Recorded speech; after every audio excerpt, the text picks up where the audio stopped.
পাকিস্তান আফগানিস্তান সীমান্তে পরিস্থিতি আবারও উত্তপ্ত। সীমান্তে আগুন লাগলে ধোঁয়া দুই দিকেই যায়। সাম্প্রতিক সংঘর্ষ যেন সেই প্রবাদকেই নতুন করে মনে করিয়ে দিল।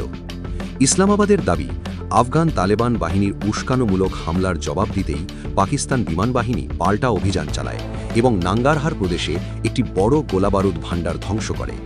সরকারি সূত্রের ভাষ্যমতে এ পর্যন্ত ১৩৩ জন তালেবান যোদ্ধা নিহত এবং ২ শতাধিক আহত হয়েছে। পাকিস্তানের মতে অপারেশন গজব লিল হাক নামে এই সামরিক অভিযান শুরু হয় সীমান্তে গোলাগুলির ঘটনার পর। প্রধানমন্ত্রী কার্যালয়ের বিদেশি গণমাধ্যম বিষয়ক মুখপাত্র মোশাররফ জাইদি জানান, পাল্টা হামলা এখনও অব্যাহত এবং কাবুল, পাকতিয়া ও কান্দাহার অঞ্চলের একাধিক সামরিক স্থাপনা লক্ষ্য করে আঘাত হানা হয়েছে। তার দাবি অনুযায়ী ২৭টি তালেবান পোস্ট ধ্বংস এবং ৯টি পোস্ট দখল করা হয়েছে। এছাড়া ২টি কোর সদর দপ্তর, ৩টি ব্রিগেড সদর দপ্তর, ২টি গোলাবারুদ ভাণ্ডার, একটি লজিস্টিক বেস, ৩টি ব্যাটালিয়ন সদর দপ্তর এবং ২টি সেক্টর সদর দপ্তর আঘাতের শিকার হয়েছে। আরও বলা হচ্ছে ৮০টিরও বেশি ট্যাঙ্ক, আর্টিলারি গান ও সাঁজোয়া যান ধ্বংস করা হয়েছে। এর আগে প্রথম দফার অভিযানে ৭২ জন তালেবান সদস্য নিহত এবং ১২০ জনের বেশি আহত হওয়ার কথা জানানো হয়েছিল। তখন ১৬টি পোস্ট ধ্বংস এবং ৭টি দখলের দাবি করা হয়। পাকিস্তান সরকার জোর দিয়ে বলছে তাদের কোনো পোস্ট দখল হয়নি, কোনো সেনা নিহত বা বন্দী হননি। ফেডারেল তথ্যমন্ত্রী আত্তাউল্লাহ তারার এক বিবৃতিতে বলেন, তালেবান সরকারই প্রথমে শত্রুতামূলক পদক্ষেপ নিয়েছে এবং পরে সামাজিক মাধ্যমে বিভ্রান্তিকর প্রচারণা ছড়ানোর চেষ্টা করছে। তার ভাষায়, সার্বভৌমত্ব রক্ষায় পাকিস্তান প্রয়োজনীয় সব ব্যবস্থা নিতে প্রস্তুত।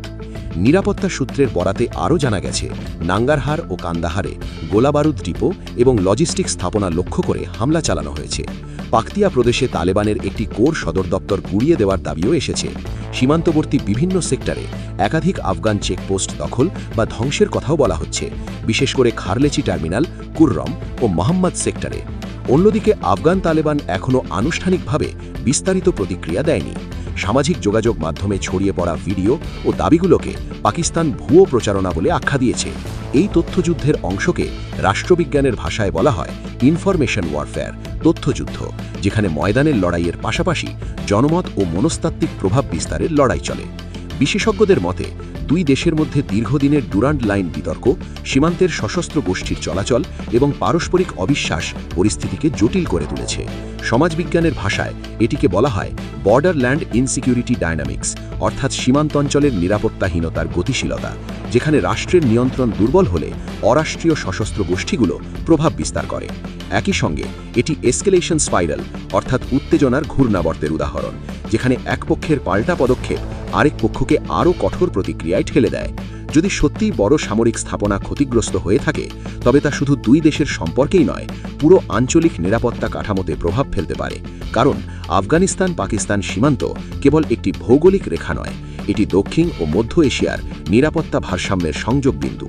এখন প্রশ্ন, এই উত্তেজনা কি সীমিত সামরিক প্রতিক্রিয়ার মধ্যেই থামবে, নাকি তা বড় আকারে সংঘাতে রূপ নেবে? আগুন নিয়ে খেললে ছাই তো হবেই, কূটনৈতিক সংলাপ ছাড়া দীর্ঘমেয়াদে স্থিতিশীলতা আসবে কিনা সেটিই এখন দেখার বিষয়। আপনারা কি মনে করেন, এই সংঘাত সাময়িক নাকি বড় আঞ্চলিক সংকটের পূর্বাভাস?